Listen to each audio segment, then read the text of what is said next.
Hey guys, welcome back to our channel. जैसा कि आप सबको पता है, हम यहाँ पे करते हैं तैयारी सभी राज्यों के टीटी प्रश्न पत्रों की, और फिलहाल यहाँ पे तैयारी चल रही है डीएलबीटीसी के नेक्स्ट लेवल, यानी कि हम बात कर रहे हैं यहाँ पे सीटीटी और उसी के साथ में अदर स्टेट टीटी की, which is crucial for the exams. तो चलिए बिना देर किए हुए शुरू करेंगे आज का वीडियो। और इस वीडियो में हम बात करने वाले हैं पर्यावरण अध्ययन के मोस्ट 15 इंपॉर्टेंट क्वेश्चन की। पहला क्वेश्चन हमारा यहाँ पे दिया गया है, कार्बन डाइऑक्साइड की सर्वाधिक मात्रा रुधिर द्वारा किस रूप में संवहित होती है? बाइकार्बोनेट, कार्बोनिक अम्ल, प्लाज्मा में घुल के, या फिर कार्बोएमिनो हीमोग्लोबिन। यहाँ पे देखिए, अगर बात करते हैं कार्बन डाइऑक्साइड की सर्वाधिक मात्रा जो है वो रुधिर द्वारा बाइकार्बोनेट के रूप में संवर्धित होती है, या फिर कह सकते हैं संवाहित होती है। तो यहाँ पे बाइकार्बोनेट जो है यही आपका सही उत्तर होगा। ठीक है, ये शरीर का जो पीएच बफरिंग सिस्टम है, इसमें एक महत्वपूर्ण जैव रासायनिक भूमिका है, और ये जो है वो जल में घुलनशील भी होता है, और जिसका रासायनिक सूत्र हम सबको पता है कि भाई SCO3 है। ठीक, तो कार्बनिक अम्ल क्या है? यहाँ पे देखिए, यहाँ पे कार्बनिक अम्ल दिया है ना, तो ये कार्बनिक अम्ल क्या है? ये तो एक यौगिक है जिसका रासायनिक सूत्र अगर हम देखें तो क्या है? H2CO3। और बाइकार्बोनेट का पूछे तो SCO3। ठीक है, माइनर सा डिफरेंस है, जस्ट चेक। अब यहाँ पे देखते हैं हमारा अगला क्वेश्चन क्या है। अगला क्वेश्चन पूछा है यहाँ पे कि कुछ जंतुओं का रुधिर जो होता है वो ब्लू कलर का होता है, नीले कलर का। तो ये ऐसा उसमें क्या होता है जो ये ब्लू कलर का होता है?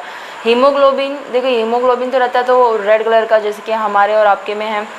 हेमोसाइनिन होता है, कोबाल्ट होता है, या फिर साइटोक्रोम होता है। देखिए, कुछ जंतुओं का जो रुधिर जो ब्लू कलर का होता है ना, तो उसमें हीमोसाइनिन जो है ना उसकी मात्रा पाई जाती है, इसी वजह से जो ये ब्लू कलर में दिखता है।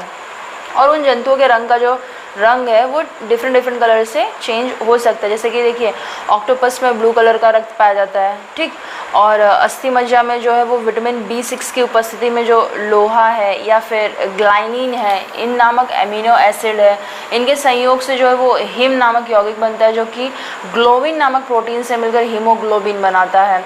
और हीमोग्लोबिन जो इसके अंदर पाया जाता है, तो हम सबको पता है कि भाई रेड कलर का उनका ब्लड होता है।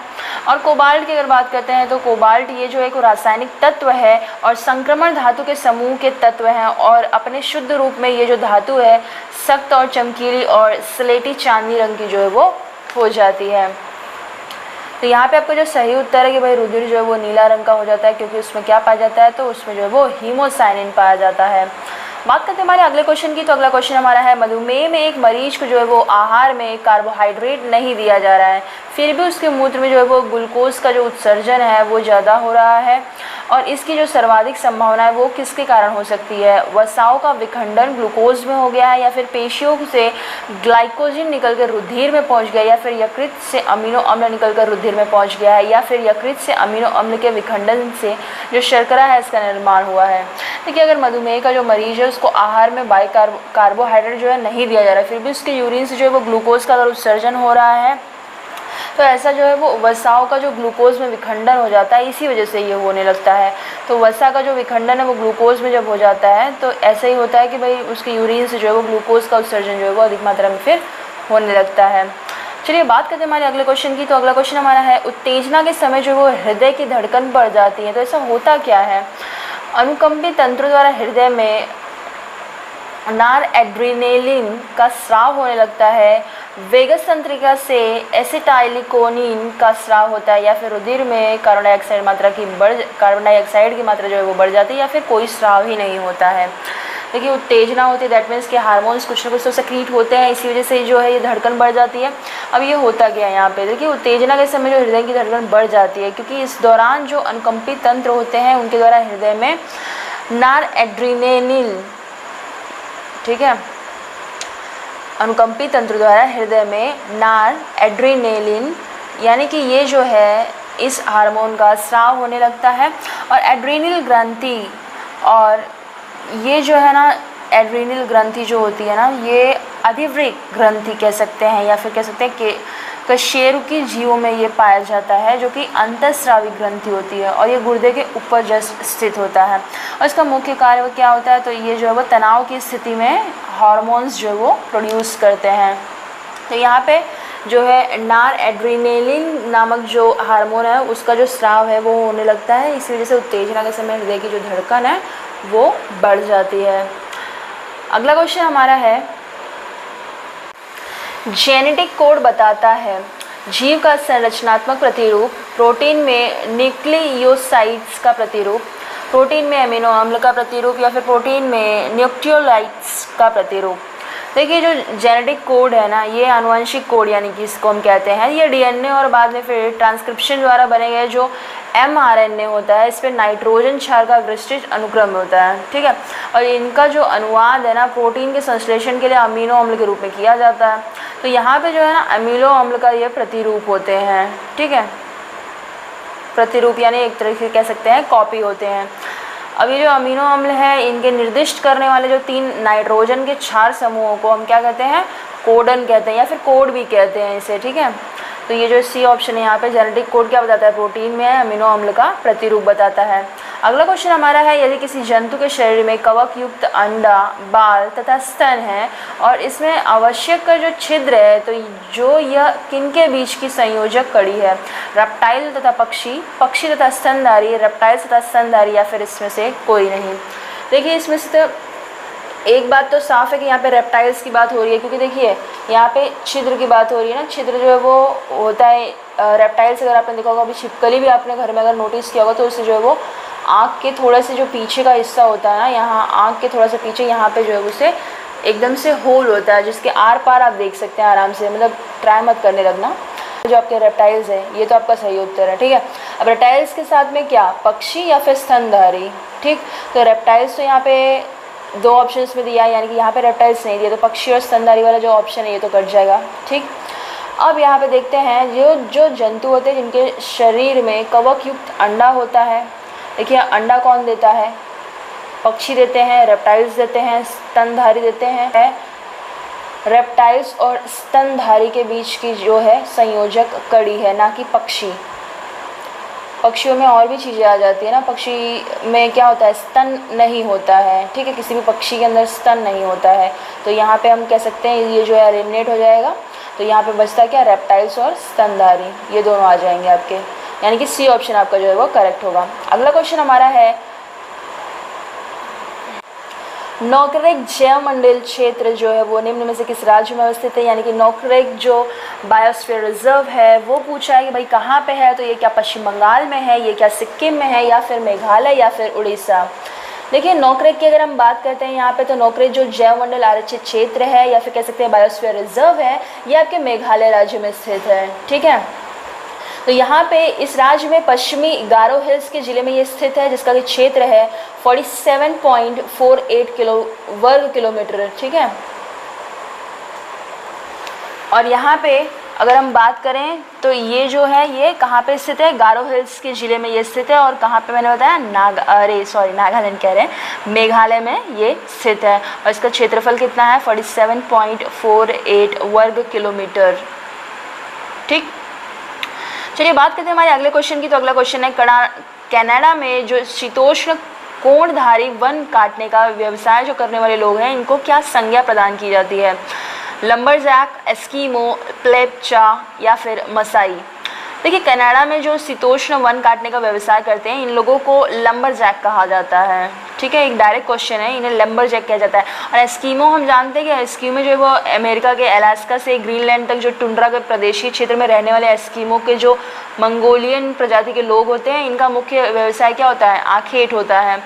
और यहाँ पे अगर मसाई, तो मसाई देखिए मसाई वाले जो होते हैं ये कह सकते हैं कि टंगानिया जो है, केन्या, वो पूर्वी युगांडा का जो पठारी क्षेत्र है, इसमें घुमक्कड़ी पशुचारक के रूप में ये जो है वो निर्वाह करते हैं। और प्लेप्चा क्या है, तो ये जो जनजाति है ये सिक्किम में पाई जाती है, ये एक टाइप की जनजाति है सिर्फ जो कि सिक्किम में पाई जाती है। यहाँ पे हमें पूछा था कि भाई कनाडा में जो शीतोष्ण कोणधारी वन में जो काटने का, कोणधारी वन जो कटिंग करते हैं वो लोग का जो व्यवसाय है, इन लोगों को क्या हम बुलाते हैं, क्या संज्ञा प्रदान की जाती है, तो इन्हें लंबरजैक कहा जाता है। चलिए बात करते हैं हमारे अगले क्वेश्चन की। तो भारत में जो मैंग्रोव वनस्पति है अधिक विस्तृत रूप में पाई जाती है कहाँ पे, मालाबार तट में, सुंदरवन में, कच्छ के रण में या फिर तटीय उड़ीसा में। देखिए आपको अगर पता हो तो ये जो है हमारा भारत जो तीनों साइड से पेनिनसुला है जिसे कहते हैं, तीनों साइड से पानी से घिरा है, इसलिए इसे हम पेनिनसुला कहते हैं। मालाबार तट आपका कहाँ पे आ जाता है, यहाँ पे आ जाता है। कच्छ का रण जो है वो इस साइड आ जाता है, गुजरात के साइड में आ जाता है। तटीय उड़ीसा के क्षेत्र में तो भाई उड़ीसा वगैरह तो आपका यहाँ पे आ गया है। और सुंदरवन में, तो सुंदरवन जो पश्चिम बंगाल का इलाका यहाँ पे है। तो देखिए ये जो मैंग्रोव वन है ना, तो ये मैंग्रोव वन आपके सुंदरवन में सबसे अधिक विस्तृत रूप में ये पाए जाते हैं। और मैंग्रोव जो है वो सामान्यतः पेड़ पौधे ही होते हैं जो कि खारे पानी में ये जो है वो तटीय क्षेत्र में पाए जाते हैं। कहाँ पे कभी कभी पूछ भी लेता है कि भाई कौन से पानी में जो है अपने आप को ढालते हैं और बहुत अच्छी तरीके से रह पाते हैं, तो ये जो है वो खारे पानी में ये जो है वो रहते हैं। और बात करते हैं अगर कच्छ के रण की, तो देखिए कच्छ का रण जैसे आपको बताया कि गुजरात प्रांत में ये जो है वो कच्छ के जिले के उत्तर पूर्व में जो है स्थित एक नमकीन दलदल का वीरान प्रदेश है। और मालाबार तट देखिए उत्तर गोवा से लेके जो है दक्षिणी कन्याकुमारी तक ये जो है विस्तृत समुद्र तट रेखा जो यहाँ की है ये है मालाबार तट। यहाँ पे आपका केरल गोवा ये सब आ जाता है, कर्नाटका केरल गोवा ये सारी चीज़ें आ जाती है, ठीक है। और तटीय उड़ीसा क्षेत्र में तो देखिए उड़ीसा आपको पता है कि उड़ीसा यहाँ पे आंध्र प्रदेश के ऊपर आ जाता है, तो यहाँ पे तो नहीं पाया जाता है, उड़ीसा से थोड़ा सा ऊपर यानी कि पश्चिम बंगाल के साइड में यहाँ पे सुंदरवन जो है डेल्टा बनाता है, वहीं पे मिलते हैं ये। चलिए बात कर, और विश्व का सबसे बड़ा डेल्टा भी सुंदरवन डेल्टा है, ये भी आपको पता रहना चाहिए। निम्नलिखित में से कौन सा जो है वो सुमेलित नहीं है, तो डाउन्स उष्णकटिबंधीय घास के मैदान, स्टेपीज शीतोष्ण कटिबंधीय घास के मैदान, सेल्वा उष्णकटिबंधीय वन, टैगा शीतोष्ण कटिबंधीय वन। देखिए यहाँ पे अगर हम बात करते हैं तो ये जो फर्स्ट वाला है ना डाउन्स, ये जो है उष्णकटिबंधीय घास के मैदान से संबंधित बिल्कुल भी नहीं है, ये सुमेलित नहीं होता। डाउन्स है, प्रेरीज है, वेल्ड है, पंपाज है, स्टेपी है यानी कि यूरेशिया, और ये सारे क्या है, ये शीतोष्ण घास के मैदान है, उष्णकटिबंधीय नहीं है, शीतोष्ण है, ठीक है। शीत प्लस उष्ण शीतोष्ण है, ठीक है। और ये जो है ये घास के मैदान है। और जो सेल्वा है, सेल्वा उष्णकटिबंधीय वन है, ये बिल्कुल सही दिया है। स्टेपीज जो है शीतोष्णकटिबंधीय वन बिल्कुल भी सही दिया है। और टैगा भी जो है वो शीतोष्णकटिबंधीय वन है, बिल्कुल करेक्ट दिया है। तो क्या आपका करेक्ट नहीं है, सुमेलित नहीं है, वो है आपका डाउन्स, यानी कि ये जो है वो उष्णकटिबंधीय तो नहीं है, शीतोष्णकटिबंधीय घास के मैदान है। चलिए बात करते हैं हमारे अगले क्वेश्चन की। तो यहाँ पे पूछा है पेट्रोलियम का उत्पादन की दृष्टि से निम्नलिखित का सही आरोही क्रम आपको बताना है। आरोही अवरोही हमने बचपन से बहुत बार पढ़ा है, तो आप सबको आई होप पता ही है। बात करते हैं यहाँ पे ऑप्शंस की, तो चीन, ईरान, संयुक्त राज्य अमेरिका, सऊदी अरब, या फिर ईरान, संयुक्त राज्य अमेरिका, चीन, सऊदी अरब, यही सारे ऑप्शंस आपको घुमा फिरा के लिखे हैं। एग्जैक्ट ऑप्शन में आपको आरोही क्रम में लिखना है, ठीक है। आरोही मतलब लाइन से जब बढ़ते हुए जाते हैं, और अवरोही यानी कि डाउनग्रेडेड जब हम उल्टे जाते हैं तब। अब यहाँ पे जो है सबसे ज़्यादा पाया जाता है, तो भाई यहाँ पे आपका देखिए चीन से स्टार्ट करते हैं हम यहाँ पे, तो सबसे पहले तो चीन में सबसे ज़्यादा पाया जाता है, देन ईरान, देन संयुक्त राज्य अमेरिका, देन सऊदी अरब। तो यहाँ पे जो है आरोही क्रम में अगर हम इसे लगाते हैं तो पहला ही ऑप्शन आपका जो है एकदम अप्रोप्रिएट है, बाकी के ऑप्शन आपको देखने की ज़रूरत भी नहीं है, यानी चीन, ईरान, देन संयुक्त राज्य अमेरिका, देन सऊदी अरब, ठीक है। बात करते हैं हमारे अगले क्वेश्चन की। तो अगला क्वेश्चन हमारा विज्ञान का एक शिक्षक है जो छात्रों को 3 वर्गों में बांटता है। प्रथम वर्ग के सदस्य जो है वो आपस में कसकर आलिंगन कर रहे हैं, दूसरे वर्ग के सदस्य जो एक दूसरे के हाथ से हाथ पकड़े हुए हैं, तीसरे वर्ग के सदस्य जो एक दूसरे से दूर दूर खड़े हैं। तो शिक्षक क्या बताना चाहता है एग्जैक्टली शिक्षक जो है वो क्या बता रहा है, एकता में शक्ति बता रहा है, ठोस द्रव गैस की प्रकृति के बारे में बता रहा है, सांप्रदायिकता की जो सद्भावना है इसके बारे में, या फिर वाद विवाद की प्रतियोगिता के बारे में बता रहा है। देखिए यहाँ पे अगर हम बात करें, जो शिक्षक है वो यहाँ पे एग्जैक्टली ठोस, द्रव और गैस इनकी प्रकृति बता रहा है। देखिए हम कर रहे हैं बात पर्यावरण की, यहाँ पे हो सकता है कि एकता में शक्ति कुछ लोग लगा रहे होंगे, बट ये नहीं है, ठीक है। यहाँ पे देखिए आइए फिर से देख लेते हैं एक बार। प्रथम वर्ग के सदस्य क्या है, आपस में कस के आलिंगन कर रहे हैं, तो ये हो गया आपके ठोस, जिसके अणु जो है वो एकदम नज़दीक होते हैं। दूसरे वर्ग के सदस्य जो है एक दूसरे के हाथ से हाथ पकड़े हुए, यानी कि हम कह सकते हैं कि द्रव जिसके जो अणु है वो थोड़े से हल्के दूर दूर रहते हैं। और तीसरे में एक दूसरे से दूर दूर खड़े, गैस यानी कि गैस में जो है वो जो अणु होते हैं वो काफ़ी दूर दूर तक होते हैं। तो यही जो है वो तीनों की इन्हीं की प्रकृति के बारे में यहाँ पे जो टीचर है वो एक्सप्लेन कर रहे हैं।